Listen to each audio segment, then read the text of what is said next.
A mesa já está composta pelo senhor Ciro Gomes, Márcio Henrique Monteiro e o economista José Carlos de Assis.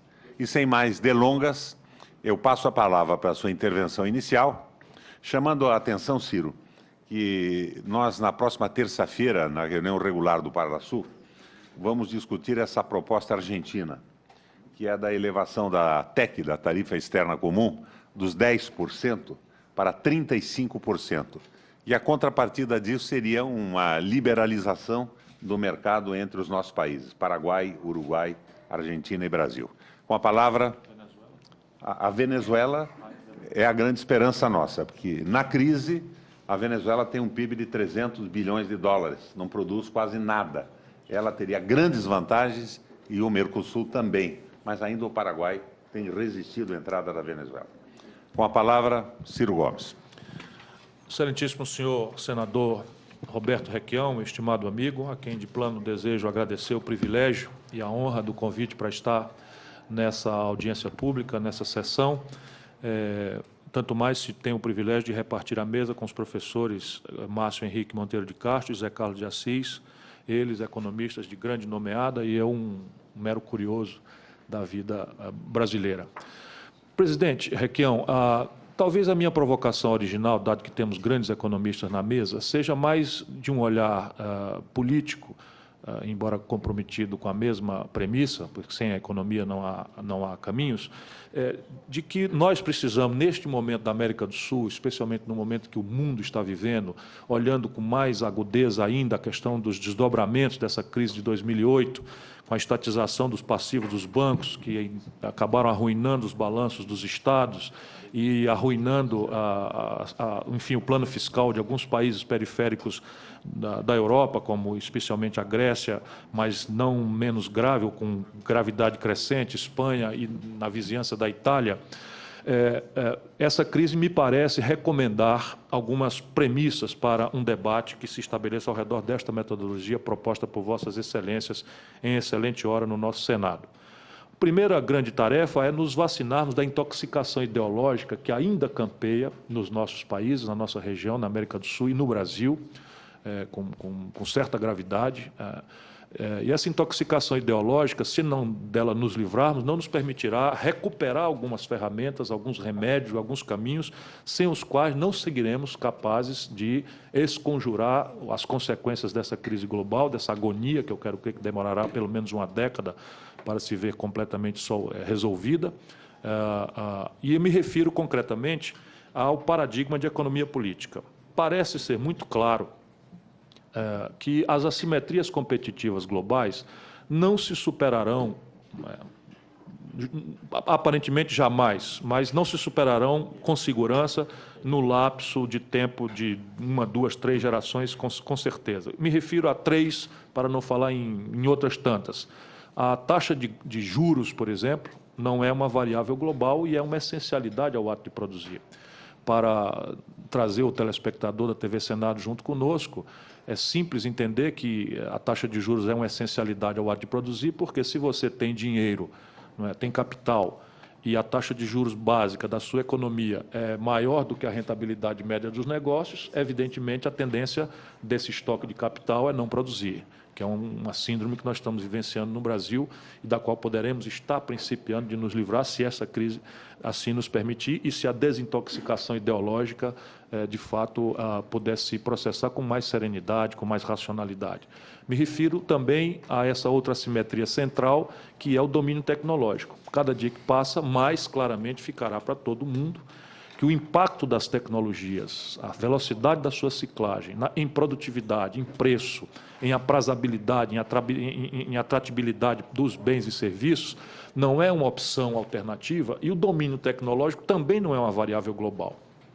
Nós temos exemplos muito claros, recentes no Brasil, por exemplo, em que uma encomenda da Venezuela de alguns aviões da Embraer foi abortada porque parte da aviônica dos aviões supertucanos é tecnologia sensível, embora privada, norte-americana, e eles fizeram um embargo de venda a terceiros. E o Brasil perdeu encomenda superior a $1 bilhão, desempregando 600 engenheiros de primeira linha na Embraer.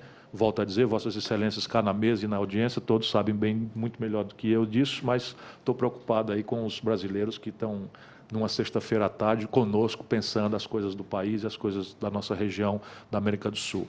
E, por terceiro, uma variável que o Brasil tem que, para ela, acordar com grave urgência, mas isso vale também para a Argentina, enfim, para qualquer dos países na região que tenha alguma veleidade de uma especialização produtiva na indústria, né, que é a presença centralmente crescente do componente de escala a radicalizar o barateamento das coisas. A China põe caricatura nisso, né? Todo e qualquer setor onde a China, por exemplo, estiver, têxtil, o Brasil já está sentindo, ótica, o Brasil já está sentindo, enfim, calçados, o Brasil já está sentindo, enfim. Mas isso vai variar também para produtos de eletroeletrônicos, não demora.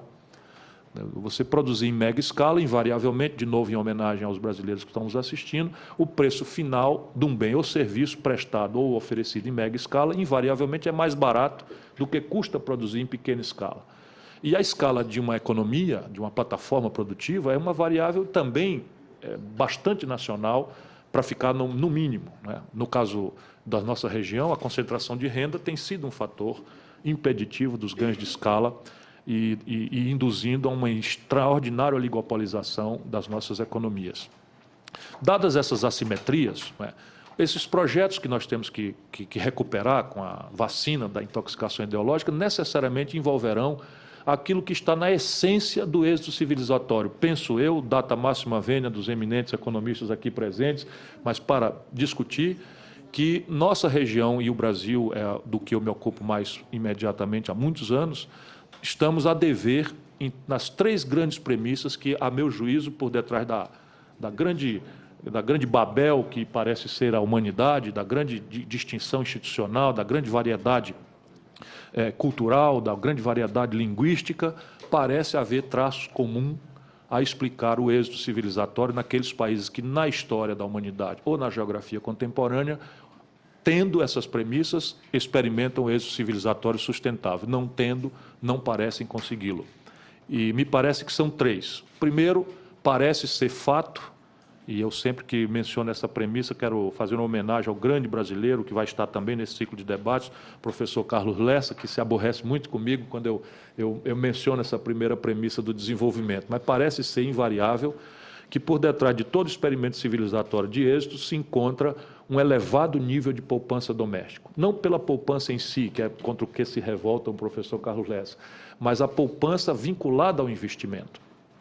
Tanto mais porque o capital estrangeiro virá na melhor qualidade, da forma mais sustentável, ao melhor preço, ao melhor prazo, quanto mais sólida seja esta variável doméstica. Ou seja, o capital vai para onde menos dele se necessita dramaticamente, né?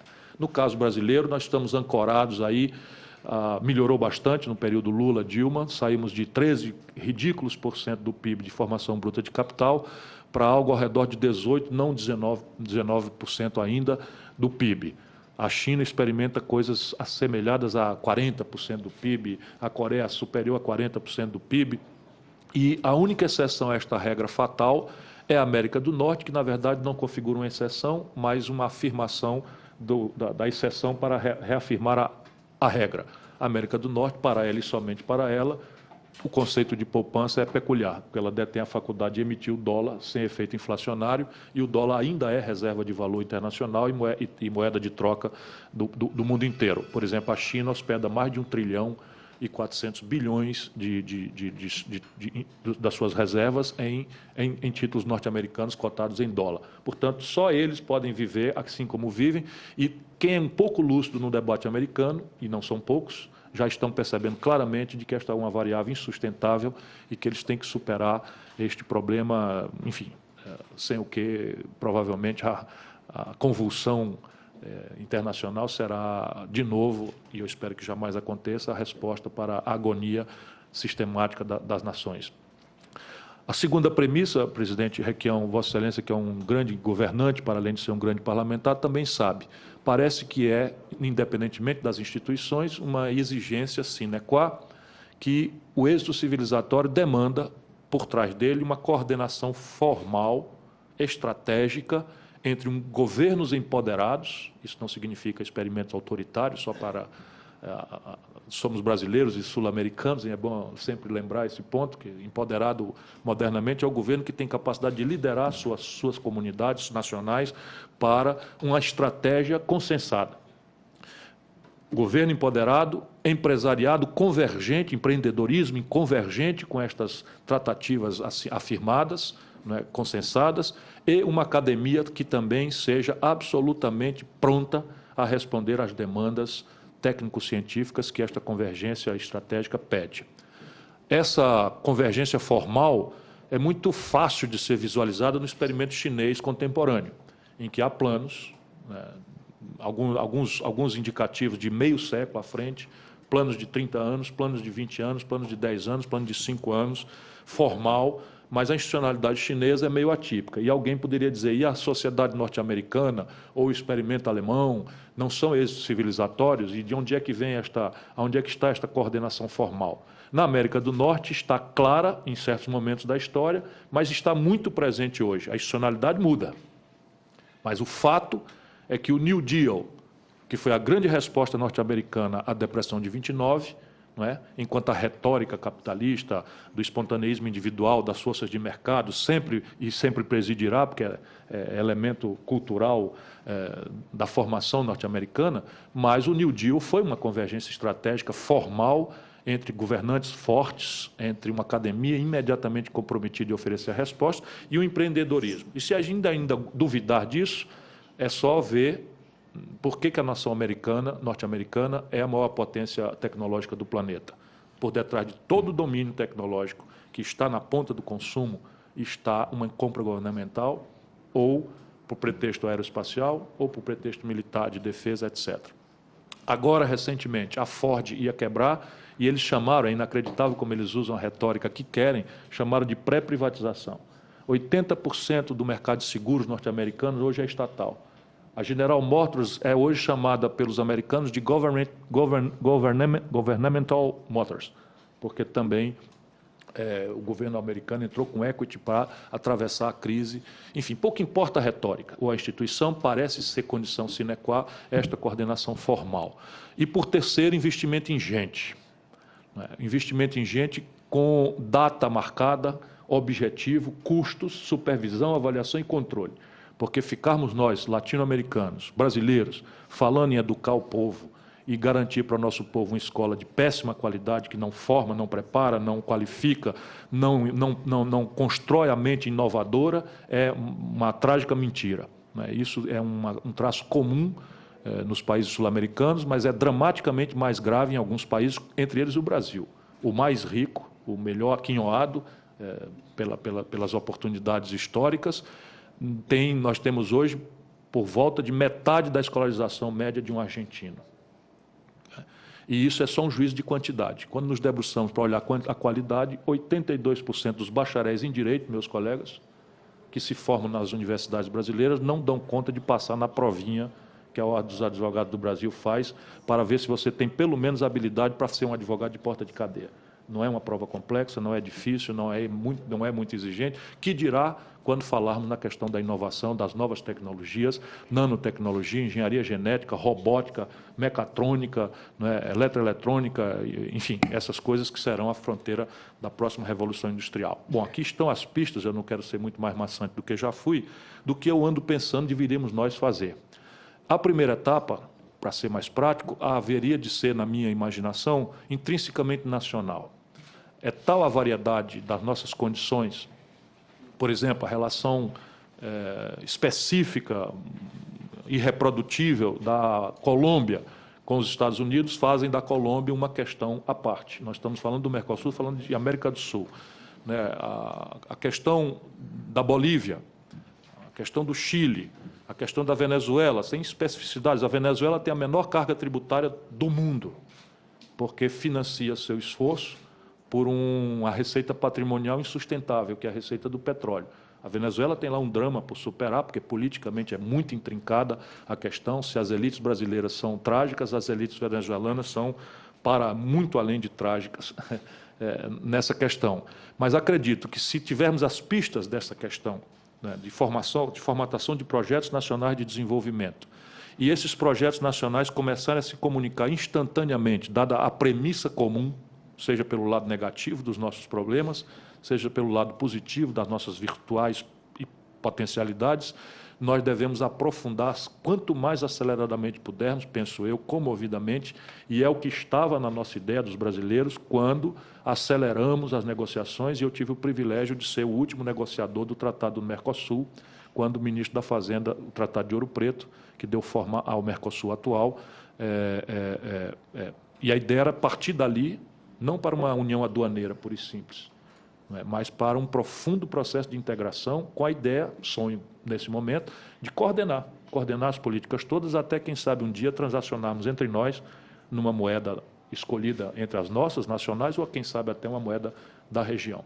Enfim, isso não é uma coisa que está fora de qualquer propósito, é um imperativo dos tempos presentes em que o capitalismo turbinado pelo rentismo internacional já se desmoralizou. Trata-se agora de colocarmos uma coisa consequente de alta qualidade no lugar para darmos aos nossos povos uma perspectiva sólida de um futuro menos injusto, menos perverso, menos desigual. Era o que eu gostaria de dizer por agora, senhor presidente.